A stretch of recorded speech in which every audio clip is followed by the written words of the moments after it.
ভাইরা আমার, বন্ধুরা আমার, আমি আপনাদের সম্মুখে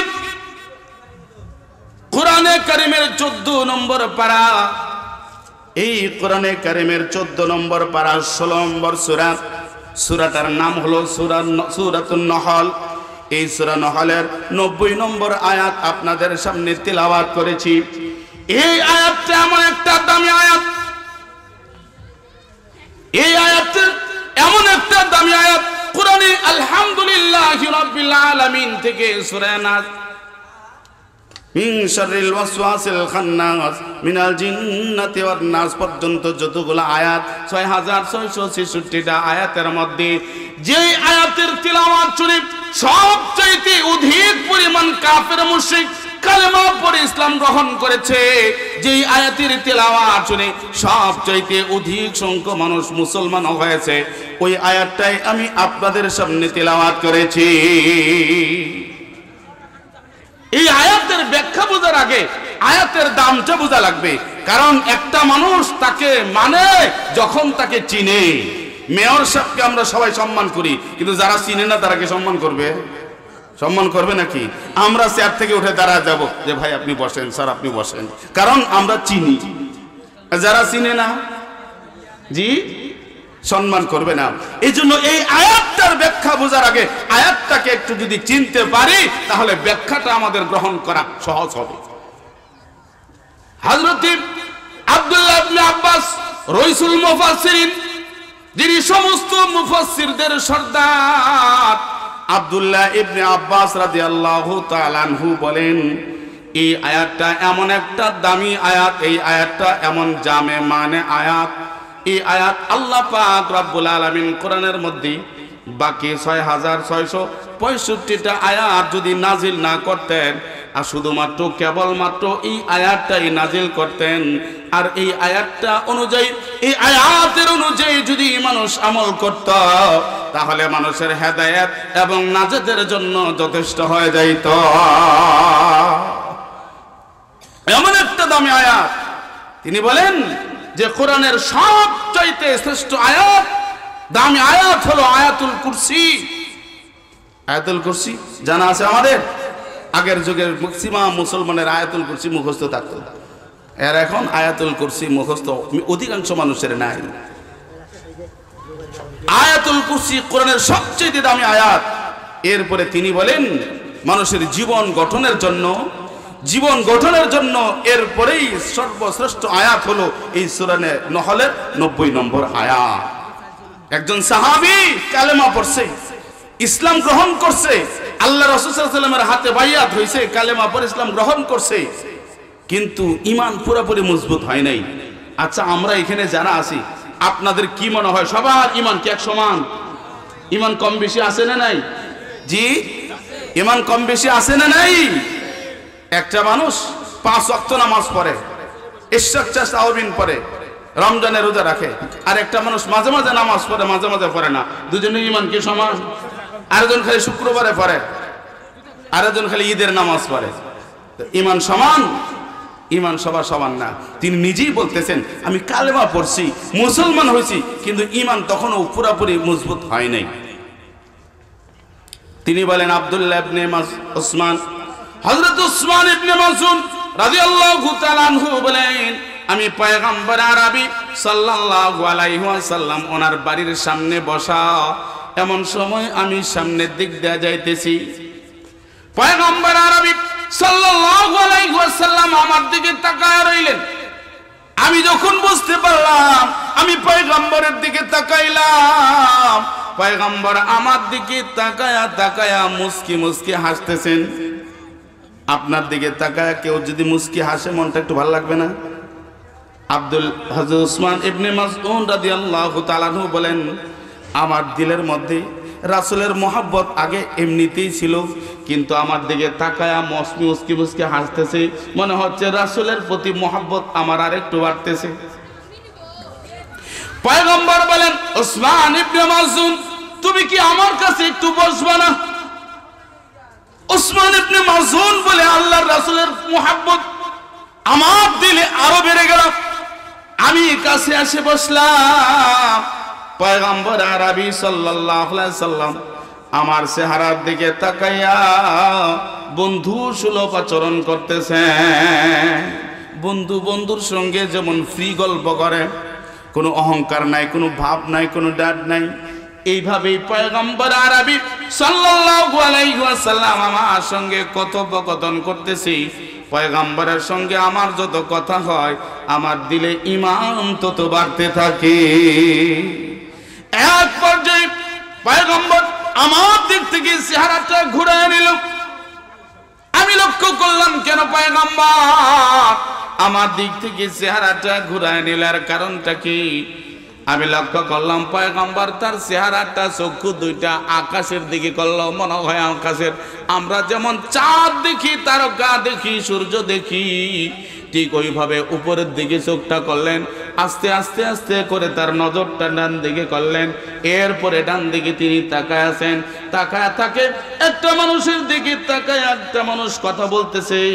আমরা অনেক সময় কথা যখন কেউ গভীরভাবে বলে আমরা মনোযোগ দিয়ে সব শ্রবণ করি, মাথাটা একটু ঝুঁকাই কিনা, এরকম করে ঝুঁকাই।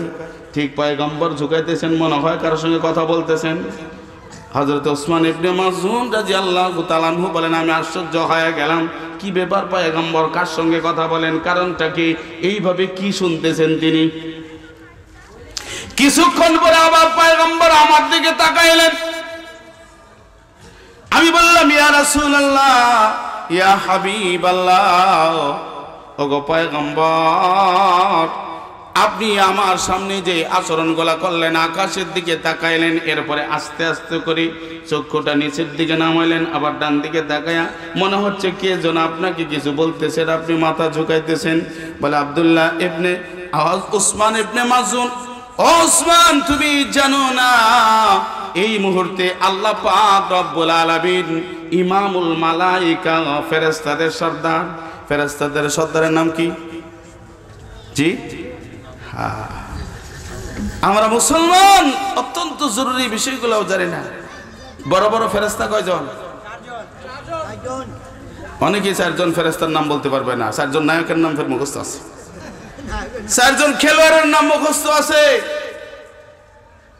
4 জন ফেরেশতা, বড় বড় 4 জন ফেরেশতার নাম জানা না, তবে মরার সময় একজন ফেরেশতার সঙ্গে মোলাকাত হবে।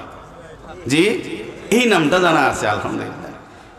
ইমামুল মালাইকা, ফেরেশতাদের সর্দার হলো জিবরাইল আলাইহিস সালাম। পয়গম্বর বলেন ইমামুল মালাইকা, ফেরেশতাদের সর্দার জিবরাইল আলাইহিস সালামকে আল্লাহ পাক রব্বুল আলামিন আমার কাছে ওহী নিয়ে পাঠাইছেন, ওহী নিয়ে আসছে। ওগো পয়গম্বর, কি ওহী নিয়ে আসছে একটু শুনতে চাই। পয়গম্বর বলে আমিও তো শোনাইতে চাই। ওসমান ইবনে মাযউন, এই মুহূর্তে তুমি আমার সামনে বসা থাকা অবস্থায় জিবরাইল আলাইহিস সালাম আয়েশা আমাকে যে আয়াত শোনায় দিয়েছেন, এই আয়াতটা হলো ইন্নাল্লাহা ইয়া'মুরু বিল আদলি ওয়াল ইহসান ওয়া ইতা'i যিল কুরবা ওয়া ইয়ানহা আনিল ফাহশাই ওয়াল মুনকারি ওয়াল বাগই ইয়া'iযুকুম লা'আল্লাকুম তাযাক্কারুন। একটা শুনছেন কখনো? একটা শুনেন নাই কখনো? জি, কোন সময় শুনছেন বলেন তো? ইমাম সাহেব নামাজ পড়ায়। বলেন, আরো বলেন, এই আয়াতটা কখন শুনছেন? জি,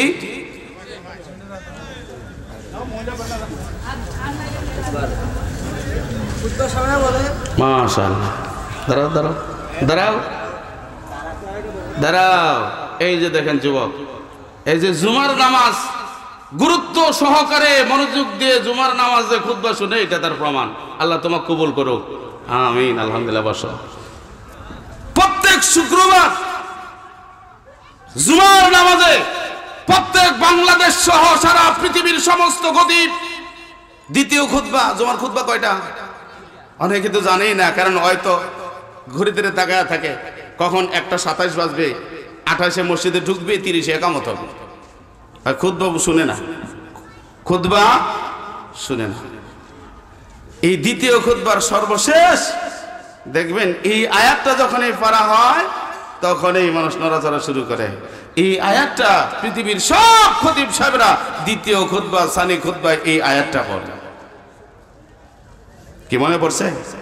ইন্নাল্লাহা ইয়া'মুরু বিল আদলি ওয়াল ইহসান ওয়া ইতা'i যিল কুরবা ওয়া ইয়ানহা আনিল ফাহশা'i ওয়াল মুনকারি ওয়াল বাগই ইয়া'iযুকুম লা'আল্লাকুম তাযাক্কারুন। এরপরে কি পড়ে বলেন? ফাজকুরুনি। খুতবা খুব মনোযোগ দিয়ে শুনবেন ভাইরা আমার, বন্ধুরা আমার। এই আয়াতটা এমন একটা দামি আয়াত, বলতেছিলাম এই আয়াতের তিলাওয়াত শুনে সবচেয়ে কাফের মুশরিক ইসলাম গ্রহণ করেছে। হযরত ওসমান ইবনে মাসউদ রাদিয়াল্লাহু তাআলা আনহু বলেন, এই আয়াতটা যখন আল্লাহ রাসূল সাল্লাল্লাহু আলাইহি সাল্লাম তিলাওয়াত করলেন, সঙ্গে সঙ্গে আমি এই আয়াত শোনার পরে আমার ঈমান পরিপূর্ণ হয়ে গেছে, আমার ঈমানের মধ্যে আর কোনো কমতি না। একজন দলনেতা, দলের লিডার আকসাম ইবনে সাইফি, এলাকার সমস্ত একটা এলাকার তিনি নেতা। আকসাম ইবনে সাইফি সে তাওরাত, জাবুর, ইনজিলের কারি ছিলেন। কারি, তাওরাত, জাবুর, ইনজিলের কারি ছিল আকসাম ইবনে সাইফি। এরপরেও সে একজন এলাকার নেতা, লিডার। সে যখন জানতে পারলো আল্লাহ রাসূল সাল্লাল্লাহু আলাইহি সাল্লাম নবুয়তি পাইছেন, আবির্ভাব হয়েছে, ওই সময় সবাইকে ডাকছে, কওমের লোকদেরকে, যে হে আমার কওমের লোকেরা, হে আমার কওমের লোকেরা, আমার বিশ্বাস যে মুহাম্মদ সাল্লাল্লাহু আলাইহি সাল্লাম নবুয়তি দাবি করতেছে, তাওরাত, জাবুর, ইনজিল অনুযায়ী আমার মন বলতেছে তিনিই শেষ নবী আর তিনিই শ্রেষ্ঠ নবী। তোমরা যদি অনুমতি দাও একটু কি দেখা করি, আমি একটু যাইতে চাই, তেনার সঙ্গে দেখা করতে চাই, আমি জানতে চাই তিনি সত্য নবী কিনা। যদি তিনি সত্য নবী হয় আমি ইসলাম গ্রহণ করব, কালেমা পড়ব। বলেন না সুবহানাল্লাহ। তার কওমের লোকেরা বলতেছে, নেতা এখান থেকে অনেক দূরের রাস্তা, অচেনা অজানা জায়গা, আপনি আমাদের লিডার নেতা, আপনার সরাসরি যাওয়াটা ঠিক হবে না, আপনি দুজন প্রতিনিধি পাঠায় দেন, তারা আগে আসে, হাবভাব সবকিছু শুনে জানে দেখে বুঝে আসে, খবর দেওয়ার পরে আপনি ডিসিশন নিয়েন, আগে আপনি যান। তো দুইজন লোককে পাঠায় দিয়েছে, যেই দুইজন কওমের সবচেয়ে বিচক্ষণ, এই দুইজন ব্যক্তিকে পাঠায় দিয়েছে, তোমরা দুজন যাও গিয়ে খবর নাও, তিনাকে আমার পক্ষ থেকে দুইটা প্রশ্ন করবা, দুইটা প্রশ্ন করবা। একটা প্রশ্ন হলো মা আনতা, আর একটা হলো মান আনতা। বাংলা হলো, একটা প্রশ্ন হলো আপনি কে, আরেকটা প্রশ্ন হলো আপনি কি। কে আর কি দুইটার মধ্যে পার্থক্য আছে না? আছে না নাই? এই দুইজন দিন পয়গম্বর আরবি সাল্লাল্লাহু আলাইহি ওয়াসাল্লামের সঙ্গে সাক্ষাৎ করলেন, মোলাকাত করলেন।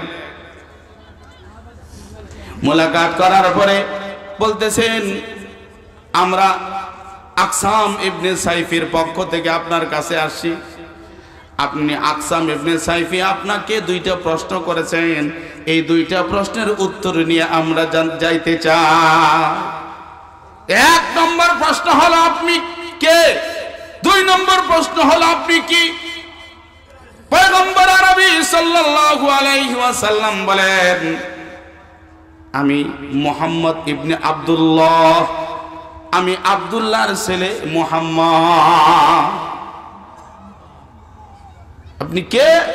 আমি আব্দুল্লাহর ছেলে মুহাম্মদ। আপনি কি? বলে আমি মুহাম্মদুর রাসূলুল্লাহ, আমি মুহাম্মদ আল্লাহ পাক রব্বুল আলামিনের রাসূল। আমি হলাম আল্লাহর রাসূল, আমি হলাম আল্লাহর বান্দা, আল্লাহর রাসূল। আর আমি, আমার পরিচয় হলো আমি আব্দুল্লাহর ছেলে মুহাম্মদ। পয়গম্বর বলেন, তোমরা যেহেতু আসো, কোরআনের একটা আয়াত তোমরা শুনে যাও। পয়গম্বর আরবি সাল্লাল্লাহু আলাইহি ওয়াসাল্লাম তেলাওয়াত করলেন, ইন্নাল্লাহা ইয়া'মুরু বিল আদলি ওয়াল ইহসান ওয়া ইতা'i যিল কুরবা ওয়া ইয়ানহা আনিল ফাহশা'i ওয়াল মুনকারি ওয়াল বাগই ইয়া'iযুকুম লা'আল্লাকুম তাযাক্কারুন। এই আয়াত তেলাওয়াত করার সঙ্গে সঙ্গে তাদের চোখ থেকে পানি ঝরতেছে। এত সুন্দর আদেশ নিষেধপূর্ণ কথা জীবনে কারো কাছে শুনি নাই, এত দামি কথা জীবনে কোথাও পাই নাই, এত দামি কথা জীবনে কোনোদিন বই পুস্তকে পড়ি নাই। ওগো মুহাম্মদ, এত মধুর বাণী শুনাইলেন, দিলটা ঠান্ডা হয় নাই, দয়া করে আরেকবার শোনায় দেন। পয়গম্বর আবার শোনায় দিলেন, বলে গো পয়গম্বর, জানি না জীবনে আর আপনার সামনে আসতে পারবো কিনা, আয়াতটা আরেকবার আমাদেরকে শোনায় দেন। পয়গম্বর বারবার তেলাওয়াত করে, আর তারা ফুফায়া ফুফায়া কান্দে, চোখ থেকে পানি ঝরে। আশ্চর্য, এত দামি আয়াত যে তেলাওয়াত করে, মানুষটা না জানি কত দামি।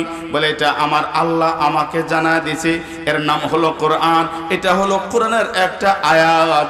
এই দুইজন এই আয়াত নিয়ে চলে গেছে আকসাম ইবনে সাইফির কাছে। আকসাম ইবনে সাইফি তার দরবারে এলাকার সব লোকদেরকে নিয়ে মাশওয়ারা করলাম। ওই সময় দুইজনকে ডাকলো, বলো তোমাদের খবর কি, কি সংবাদ নিয়ে আসলাম? বলতেছে, ওগো আমাদের লিডার, আমাদের নেতা আকসাম ইবনে সাইফি, আমরা যার কাছে পাঠাইছেন, যেই মুহাম্মদ সাল্লাল্লাহু আলাইহি সাল্লামের কাছে পাঠাইছেন, তিনি আরবের সবচাইতে উঁচা বংশের লোক, তিনি অনেক দামি বংশের মানুষ, তার বংশ মর্যাদা সবচাইতে দামি বংশ। এরপরেও সে বংশের বড়াই করে নাই, সে একজন পবিত্র মানুষ।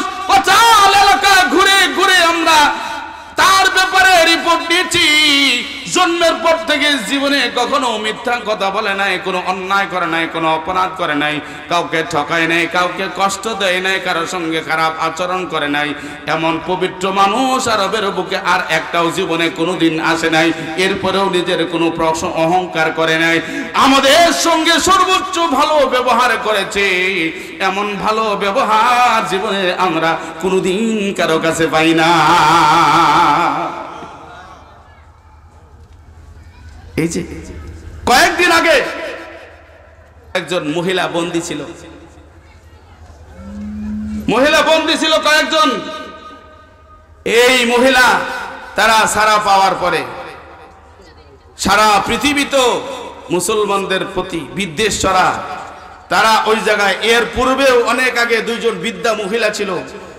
এই দুইজন বৃদ্ধা মহিলা তাদের আত্মীয় স্বজনের কাছে, সাংবাদিকদের কাছে, বিভিন্ন চ্যানেলের কাছে তারা বলেছে যে আমাদের কাছে মুসলমানেরা আমাদের সঙ্গে যে আচরণ করেছে, আমাদের সন্তানেরা কোনোদিন আমাদের সঙ্গে এত সুন্দর আচরণ করে নাই, আমাদের ভাই বোন মা বাবা পর্যন্ত এত ভালো সুন্দর আচরণ করে নাই, মুসলমানেরা আমাদের সঙ্গে যত সুন্দর ভালো আচরণ করেছে। বলেন সুবহানাল্লাহ।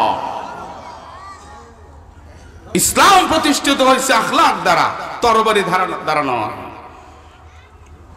রাসূলের আখলাক এত সুন্দর ছিল, রাসূলের আখলাক দেখে মানুষ কালেমা দলে দলে কালেমা পড়ছে, দলে দলে কালেমা পড়ছে। ভাইরা আমার, বন্ধুরা আমার, তারা বলেন মুহাম্মাদের ব্যবহার এত ভালো, তার চরিত্র এত সুন্দর, এরপরেও তার মধ্যে কোনো অহংকার নাই, কোনো তাকাব্বুরি নাই। আকসাম ইবনে সাইফি, তার চেহারা এত সুন্দর, এত সুন্দর চেহারার মানুষ জীবনে আমরা কোনোদিন দেখি নাই। তার কথা এত সুন্দর, এত সুন্দর কথা আমরা জীবনে কারো কাছে শুনি নাই।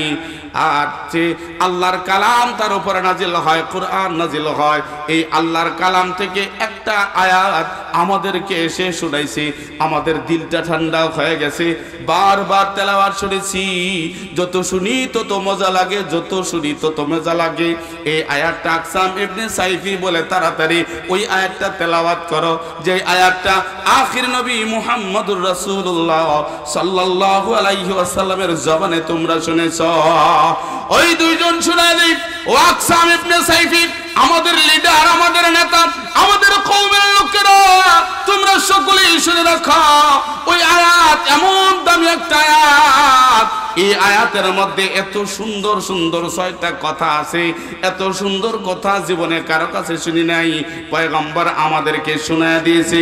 ইন্নাল্লাহা ইয়া'মুরু বিল আদলি ওয়াল ইহসান ওয়া ইতা'i যিল কুরবা ওয়া ইয়ানহা আনিল ফাহশাই ওয়াল মুনকারি ওয়াল বাগই ইয়া'যুকুম লাআল্লাকুম তাযাক্কারুন।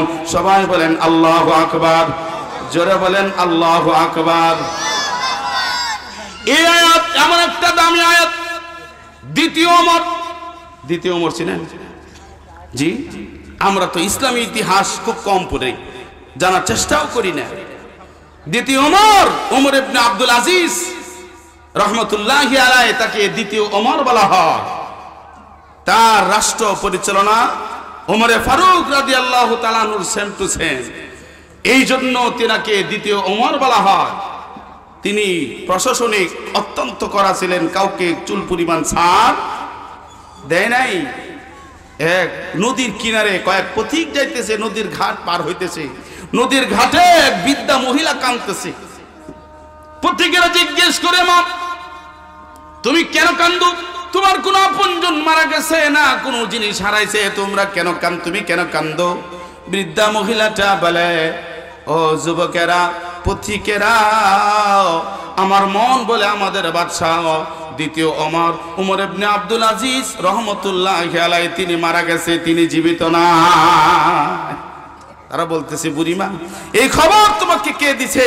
কোন বার্তাবাহক এই সংবাদ তোমাকে জানাইছে যে তিনি মারা গেছে? বলতেছে, সংবাদ ওই যে নদীর ঘাটে দেখো, ওই ঘাটের সাইডে বাঘ এই সংবাদ দিছে। বাঘ সংবাদ দিছে মানে বলছে, এই ঘাটে যেদিন থেকে ওমর ইবনে আব্দুল আজিজ রাষ্ট্র ক্ষমতায় আসছে, ওই দিন থেকে তার ভয়ে বনের কোন হিংস্র জানোয়ার কোন ছাগলের উপর আক্রমণ করার সাহস পায় না। ইনসাফ, তার ইনসাফের প্রভাব বনের জঙ্গলের মধ্যেও পড়ছে। বনের জঙ্গলের মধ্যেও ইনসাফের প্রভাব পড়ছে, আদলের প্রভাব পড়ছে। যে বাঘ আর বকরি এক ঘাটে পানি পান করে, বাঘ ছাগলের দিকে তাকায় দেখতো না, আমাদের ছাগলের উপর আক্রমণ করতো না। এখন দেখো আমার ছাগলের বুক চিরে কলিজা বের করে খাচ্ছে। এতে বোঝা যায় ওমর ইবনে আব্দুল আজিজ দুনিয়ায় জীবিত নাই। সে যদি জীবিত থাকতো, ওমর ইবনে আব্দুল আজিজের প্রভাবে, তার এরকম আদলের কারণে, ইনসাফের কারণে বাঘ আমার ছাগলের উপর আক্রমণ করতে পারতো না, জুলুম করতে পারতো না। কারণ রাষ্ট্রপ্রধান যখন জালেম হয়, প্রজারা তখন জুলুম করতে আর ভয় পায় না। কারণ আমাদের নেতাই তো জালেম, যত জুলুম করি পার করবেন কে? নেতা তো আসেই পার করবে। কিন্তু ওমর ইবনে আব্দুল আজিজ এমন করা ছিলেন। বাইতুল মালের ফল আসছে, আপেল ওজন করে দিচ্ছেন, 10 কেজি 5 কেজি করে মানুষকে দিচ্ছেন, রিলিফের মাল। তার ছোট্ট একটা বাচ্চা সন্তান হাঁটতে পারে, কেবল হাঁটি হাঁটি পা পা করে ওই আপেলের স্তূপ থেকে একটা আপেল দিছে। আপেল নিয়ে কামড় দিছে, কামড় দিয়ে একদম চাবায়া দিছে। ওমর ইবনে আব্দুল আজিজ দৌড়ে আস্তে আস্তে কামড় দিয়ে দিছে, আপেলটা হাত থেকে টানে নিছে, মুখ থেকে আঙ্গুল দিয়ে গলার ভিতর থেকে আপেলের বাকি অংশটুকু বের করে ফেলে দিয়েছে। বাচ্চাকে ধমক দিয়ে বাড়ি পাঠায় দিছে। ছোট বাচ্চা কাঁদতে কাঁদতে বাড়িতে গেছে। ওমর ইবনে আব্দুল আজিজ যখন এই আপেল বন্টন করার পরে বাড়িতে গেছে, গিয়ে দেখে বাচ্চা আপেল খায়। এইবার চোখগুলা লাল হয়ে গেছে। বিবি, এই আপেল আমার সন্তান পাইলো কোথায়? বলে, এটা আপনার বাইতুল মালের আপেল নয়, এটা রিলিফের মাল না। এই মাল আমার সন্তানের হাত থেকে আপেলটা কেড়ে নিয়েছেন, মুখ থেকে আপেলটা বের করে নিয়েছেন, এই সন্তানের কান্না বন্ধ করার জন্য বাজার থেকে আপেল এনে দিয়েছে। এটা বাজারের আপেল, কিনা আপেল। ওমর ইবনে আব্দুল আজিজ বলতেছে, বিবি রে, আমি তোমাকে আমার দিলটা দেখাইতে পারবো না। যখন আমার কলিজার টুকরা সন্তানের মুখ থেকে আপেলটা বের করছিলাম, তার হাত থেকে আপেলটা কেড়ে নিচ্ছিলাম, চিৎকার করতেছিল আমার সন্তান, আমার দিলটা ভেঙে খান খান হয়ে যাচ্ছিল। মনে হচ্ছিল আমি নিজ হাতে আমার কলিজা ছিঁড়ে বের করতেছি, আমার সন্তানের মুখ থেকে আপেল বের করতেছি না। কিন্তু বিবি রে, আল্লাহর ভয়ে আমি পারি নাই, আল্লাহর ভয়ে পারি নাই, আল্লাহর আদালতের ভয়ে পারি নাই। আল্লাহ যদি জিজ্ঞেস করে, ওমর ইবনে আব্দুল আজিজ, একটা আপেল তোমার সন্তানকে খাওয়াইছিলা, এটা তোমার ছিল না, তুমি মালিক ছিলে না, এটা ছিল বাইতুল মালের, এটা ছিল সরকারের, এটা ছিল 18 কোটি জনগণের। এই সম্পদ তুমি কিভাবে ভক্ষণ করলা? আল্লাহর কাছে কি জবাব দিব? এক ফলের জন্য না জানি কত হাজার বছর জাহান্নামের আগুনে জ্বলতে হবে। এই জন্য আমি পারি নাই। ভাই, ওই আদল ও ইনসাফ আমাদের মধ্যে আছে? ওমর ইবনে আব্দুল আজিজ রাহমাতুল্লাহি আলাইহি চিঠি লিখলেন, সারা অঞ্চলের মধ্যে যত গভর্নর আছে প্রত্যেকটা গভর্নরের কাছে চিঠি লিখে দিলেন, ও গভর্নররা, তোমরা এই চিঠিটা এলাকার প্রত্যেকটা চেয়ারম্যান মেম্বারের কাছে পাঠিয়ে দিবা, সব এমপি মন্ত্রীর কাছে পাঠিয়ে দিবা, যারা নেতৃত্ব দেয়, যারা জুমার নামাজ পড়ায়, যারা খুতবা দেয়, জুমার নামাজ পড়ায়, তাদেরকে জানা দাও আজকের থেকে এই আয়াতটা তারা যেন প্রতিদিন প্রত্যেক শুক্রবার জুমার নামাজে সানি খুতবার মধ্যে তেলাওয়াত করে।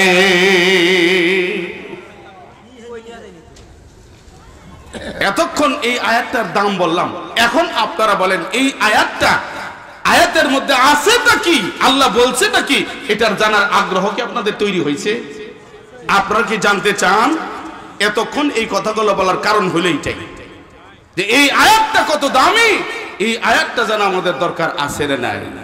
ভাইয়ারা আমার, বন্ধুরা আমার, আল্লাহ পাক রব্বুল আলামিন এই আয়াতের মধ্যে কিয়ামত পর্যন্ত মানুষের জন্য ব্যক্তিগত জীবন, সামাজিক জীবন, পারিবারিক জীবন, রাষ্ট্রীয় জীবন সুন্দর করার জন্য, যেই সমাজের মধ্যে কোনো বিশৃঙ্খলা থাকবে না, যেই সমাজে কোনো অন্যায় থাকবে না, কোনো অপরাধ থাকবে না, এই গোটাল পৃথিবীর সমাজকে সুন্দর করার জন্য আল্লাহ পাক রব্বুল আলামিন এই আয়াতের মধ্যে 3টা আদেশ করেছেন আর 3টা নিষেধ করেছেন।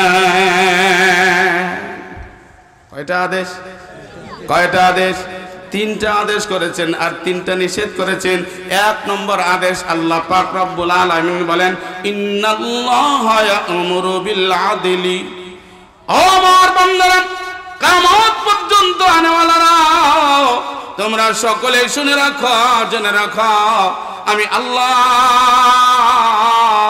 তোমাদেরকে আয়াত নাযিল করে আদেশ দিলাম। আদেশ কার আদেশ? যারা বলেন কার আদেশ? আল্লাহ বলতেছেন, নিশ্চয়ই তোমাদের রব, তোমাদের মালিক, তোমাদের আল্লাহ তোমাদেরকে আদেশ দিচ্ছেন।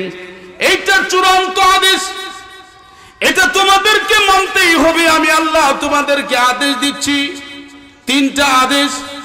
আর এরপরে আল্লাহ, ইন্নাল্লাহা ইয়া'মুরু, আল্লাহ বলেন নিশ্চয়ই তোমাদের মালিক আল্লাহ তোমাদেরকে আদেশ দিচ্ছেন 3 কাজের। কয় কাজের? ইন্নাল্লাহা ইয়া'মুরু বিল আদলি ওয়াল ইহসান ওয়া ইতা'i যিল কুরবা ওয়া ইয়ানহা আনিল ফাহশা। আর তোমাদের মালিক, তোমাদের রব নিষেধ করতেছেন 3 কাজের, তোমরা এই 3 কাজ কখনো করবে না আর 3 কাজ কখনো ছাড়বে না। এটা কার আদেশ? আল্লাহ পাক রব্বুল আলামিনের চূড়ান্ত আদেশ। ও ভাইরা আমার, বন্ধুরা আমার, আমি হয়তো সময় পাবো না, বিস্তারিত আলোচনা করা যাবে না। এই আয়াত থেকে একজন খতিব সাহেব যদি জুমায় বয়ান করে, এই 3টা আদেশ আর 3টা নিষেধ যদি বয়ান করতে চায়, কমপক্ষে 18 জুম্মা তার বয়ান করা লাগবে। কয় জুমা? 18 জুমা বয়ান করা লাগবে। এখন বলেন আমি কয়দিন ওয়াজ করব? আমি সংক্ষেপে আপনাদেরকে শুধু ধারণা দিয়ে যাই, টাচ দিয়ে যাই। আল্লাহ 1 নম্বর আদেশ করতেছেন, ইন্নাল্লাহা ইয়া'মুরু বিল আদলি, তোমরা আদেল ইনসাফ কায়েম করো, ন্যায় প্রতিষ্ঠা করো। তোমরা ব্যক্তিগত জীবনে, পারিবারিক জীবনে, সামাজিক জীবনে, রাষ্ট্রীয় জীবনে, আন্তর্জাতিক জীবনে সব জায়গায় তোমরা ইনসাফ কায়েম করো, তোমরা আদেল প্রতিষ্ঠা করো, ন্যায় প্রতিষ্ঠা করো। কোথায় অন্যায় থাকবে না, সব জায়গায় সমান সমান হবে, কোথাও কারো উপর বিমাতা সুলভ আচরণ হবে না। আদেশ কার? আদেশ কার? এই হক, সবার হক পাওনা সঠিকভাবে দিতে হবে। এই আদেলের অনেক ব্যাখ্যা, অনেক অর্থ আছে।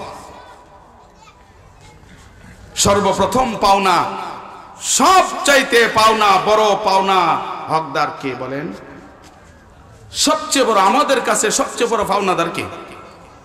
যারা বলেন সবচেয়ে বড় পাওনাদার হলো আল্লাহ। সবচেয়ে বড় পাওনাদার কে? সবচেয়ে বড় পাওনাদার কে? আমাদের এই চোখটা দিছেন কে? কান দিছেন কে? হাত দিছেন কে? দাঁত দিছেন কে? পা দিছেন কে? বুদ্ধি দিছেন কে? আল্লাহ তাআলাই আমাদের সবকিছু দিছেন। আল্লাহ থেকে বেশি কেউ আমাদেরকে দিছে? দিছে? সবচেয়ে বেশি আমাদেরকে যিনি দিছেন তিনি কে? যার অবদান সবচাইতে আমাদের মধ্যে বেশি তিনি কে? যার ইহসান সবচাইতে বেশি তিনি কে? যার ইকরাম সবচাইতে বেশি তিনি কে? আল্লাহ। আল্লাহ রাসূল সাল্লাল্লাহু আলাইহি সাল্লাম বলেন, আল্লাহ রাসূল সাল্লাল্লাহু আলাইহি সাল্লাম বলেন যে আল্লাহর হক সবচাইতে বেশি এবং সবার উপরে সর্বপ্রথম আল্লাহর হক তোমরা আদায় করো।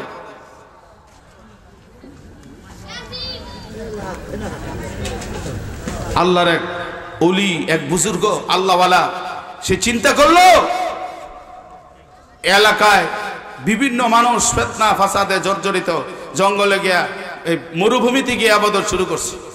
এখন মরুভূমিতে গিয়ে ইবাদত করতেছে, খাওয়ার দরকার। আল্লাহ পাক রব্বুল আলামিন ওই একজন বান্দার জন্য ওইখানে একটা জান্নাতি ফলের গাছ বানায় দিয়েছেন। কি ফলের গাছ? জান্নাতি একটা ফলের গাছ। সে ওই মরুভূমিতে ইবাদত করে আর জান্নাতি ফল খায়। আচ্ছা বলেন, খালি খাইলে হবে না, পান করার পানিরও দরকার আছে। কারণ বলতে পারেন যে নদীর চরের মধ্যে পানির তো অভাব নাই, মরুভূমিতে অনেক সময় পানি থাকে না, নদী অনেক দূরে থাকে, কখনো কাছে থাকে। কাছে থাকলে ওটা তো লোনা পানি, খায় তৃপ্তি হবে না, হবে আর অসুস্থ হবে।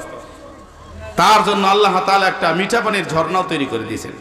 চিন্তা করেন, যেই লোকের ইবাদতে খুশি হইয়া আল্লাহ জান্নাতে একটা ফলের গাছ আর জান্নাত মিঠা পানির ঝর্ণা দিয়েছেন, এই লোকটা আল্লাহর কাছে কত দামি, কত প্রিয়। আল্লাহ রাসূল সাল্লাল্লাহু আলাইহি সাল্লাম বলেন যে এই লোকটা একাধারে 500 বছরের জায়গায় ইবাদত করছে। কত বছর? কত বছর? 500 বছর ইবাদত করতে করতে মারা গেছে।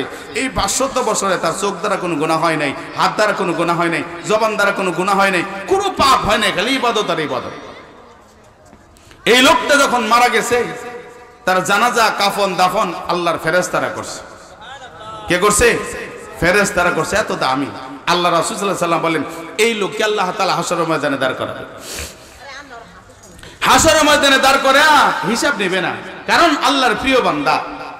আল্লাহ বলবে এই ফেরেশতারা আমার এই বান্দার হিসাব কইরো না, এর হিসাব লাগবে না, যাও আমি দয়া করে তাকে জান্নাত দিয়ে দিলাম। আমার দয়ায় সে জান্নাত পাওয়া যাবে, আমি তাকে দয়া করলাম, আমার দয়ায় তাকে জান্নাত দিয়ে দাও। সে বলবে আল্লাহ এটা ইনসাফ হলো, আল্লাহ এটা আপনি ইনসাফ করলেন। আপনার দয়ায় যদি জান্নাতে যেতে হয় 500 বছরের ইবাদত গেল কোন জায়গা? আমি যে ইবাদত করছি এর বিনিময়ে জান্নাত দেন। 500 বছর ইবাদত করছি, চারটিখানি কথা। আল্লাহ বলে ঠিক আছে, যাও যাও তুমি এই রাস্তায় একা একাই যাইতে থাকো জান্নাতে। যাইতেছে যাইতেছে যাইতেছে যাইতে যাইতে তৃষ্ণায় কলিজা ফেটে যাইতেছে।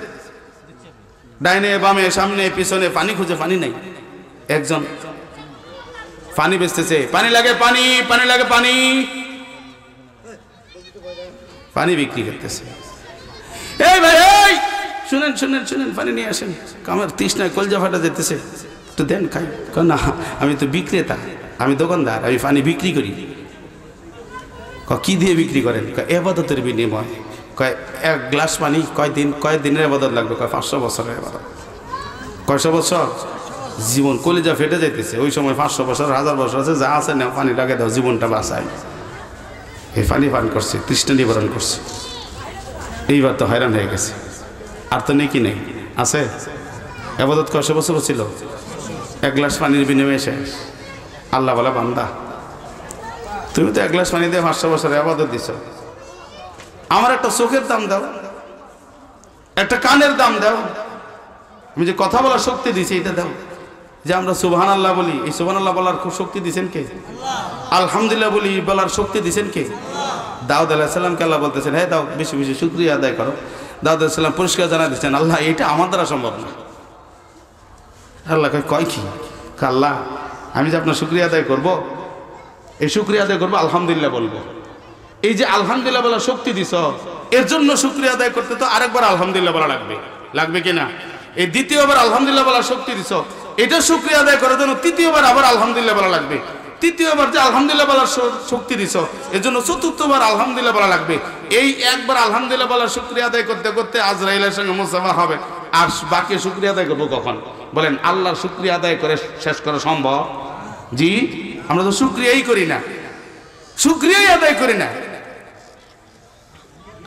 ওই বান্দা সিজদায় পড়ে গেছে, আল্লাহ আমার ভুল হয়ে গেছে, মাফ করে দাও। আল্লাহ ইবাদতের বিনিময়ে জান্নাত চাই না, আল্লাহ তুমি তোমার দয়া জান্নাত দাও। আল্লাহ যদি দয়া না করে ভাই কেউ আমরা জান্নাত পাবো না, কেউ জান্নাতে যেতে পারবো না। আল্লাহ রাসূল সাল্লাল্লাহু আলাইহি ওয়াসাল্লাম বলেন যে আল্লাহকে খুশি করো, আল্লাহ দয়া করে তোমাদেরকে জান্নাত দিবে, খুশি করে হয়ে জান্নাত দিবে, খুশি করে আল্লাহ তাআলা জান্নাত দিবে। এজন্য জান্নাত পাওয়ার জন্য আল্লাহর দয়ায় জান্নাত পাইতে হবে। সবচাইতে বড় হক পাওয়ার অধিকার রাখে আল্লাহ। এই জন্য আল্লাহর হক আদায় করে, আল্লাহর পাওনা আদায় করে দিব।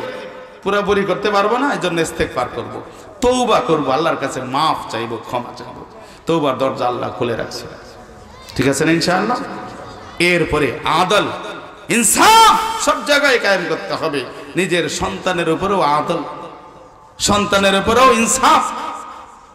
সন্তানের যে আমার যে দায়িত্ব, এই সন্তানের যে অধিকার, এটা আমাকে দিতে হবে।